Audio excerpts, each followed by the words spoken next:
Yo yo, what's up guys? Oke, kembali lagi dengan channel Saif Mohed yang akan membicarakan hal-hal yang menarik. Insya Allah juga bisa membantu bagi anda yang ingin belajar. Oke, saya akan berbagi pengetahuan saya tentang gimana sih cara kita bisa lancar dan juga pede ketika kita mau ngobrol dengan menggunakan bahasa Inggris. Apa saja kah? Oke, langsung aja ya.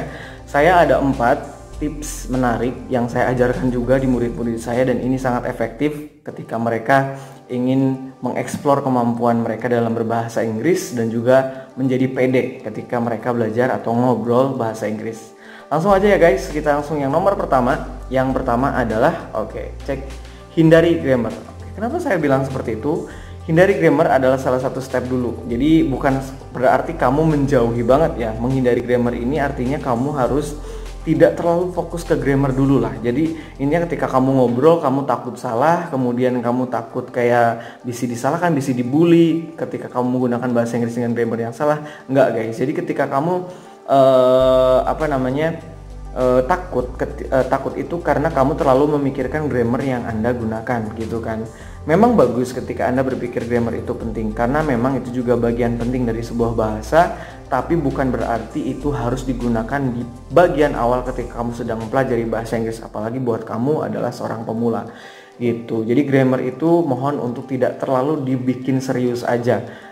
Carilah atau pelajari hal-hal yang tidak terlalu membuat Anda pusing. Kemudian ketika Anda belajar itu sambil berjalan dan sambil menggunakan atau mempraktekkan bahasa Inggris, grammar juga nanti akan datang sendiri. Oke, yang kedua adalah frase dan vocabulary. Nah, ini adalah step awal yang paling bagus ketika kamu pengen belajar bahasa Inggris, frase dan vocabulary ya. Jadi ketika kita pasti tahu pernah dengar ya, learning like a baby. Jadi kalau kamu belajarnya seperti seorang bayi, gimana kalau kamu membayangkan seorang bayi itu biasanya kalau belajar bahasa dari ibunya itu biasanya kan belajar dari bahasa mereka, kayak cara menyuruh atau memberikan sebuah sapaan ke babynya itu gitu kan, atau hello gitu kan, hi darling atau hi dear gitu kan. Itu biasanya juga membuat si anak ini nanti akan terbiasa dengan sapaan itu dari frase-frase yang orang tuanya gunakan. Kemudian vocabulary-nya itu apa? Biasanya kan anak kecil juga nanya, ini apa? Oh, ini kursi, ini meja. Jangan duduk di kursi, atau itu adalah meja, atau saya tidak tahu. Itu adalah frase-frase yang bentuknya atau ekspresi-ekspresi penting yang digunakan sehari-hari. Itu lebih penting daripada kamu mempelajari grammar terlebih dahulu ya di awal-awal. Jadi jangan terlalu fokus dulu ke grammar, coba lebih ke frase-frase dan vocabulary. Vocabulary dan frase ketika digabungkan juga menjadi tips yang ketiga ini. Yang ketiga adalah menyusun kalimat. Menyusun kalimat, jadi kalau kamu sudah belajar dan menghafal banyak frase dan vocabulary, itu tidak ada salahnya ketika kamu menjadikan itu sebuah kalimat-kalimat. Maka semakin banyak frase dan vocab yang kamu hafal, maka kalimat yang akan kalian gunakan atau keluarkan dipraktekkan itu akan lebih mudah dan lebih gampang caranya.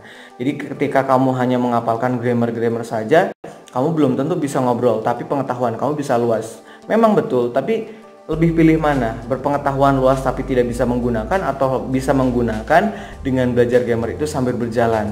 Pilih yang mana? Pastilah kamu akan memilih belajar sambil berjalan, dan Anda bisa mengekspresikan saat ini juga gitu. 3 hari saja menurut saya cukup kok Anda bisa mempraktekkan bahasa Inggris. Kalau tidak percaya silakan aja coba gitu kan.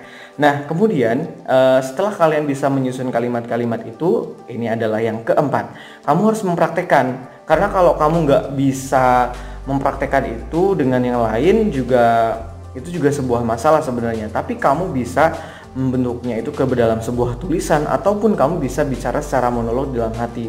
Jadi ketika kamu mengekspresikan sebuah perasaan, itu juga kamu bisa mengekspresikannya berdasarkan feel kamu gitu kan, atau kamu berbicara dalam hati menggunakan bahasa Inggris. Itu juga membantu banget untuk mengingat frase dan vocabulary yang sudah kalian hafal gitu. Jadi keempat tips ini saya gunakan untuk mengajar di salah satu Islamic boarding school swasta di Pangandaran, dan ini sangat banget efektif. Jadi kalau kamu pengen tahu cara-caranya lebih lanjut, nanti saya akan bikinkan video part 2 cara bicara bahasa Inggris yang baik dan benar.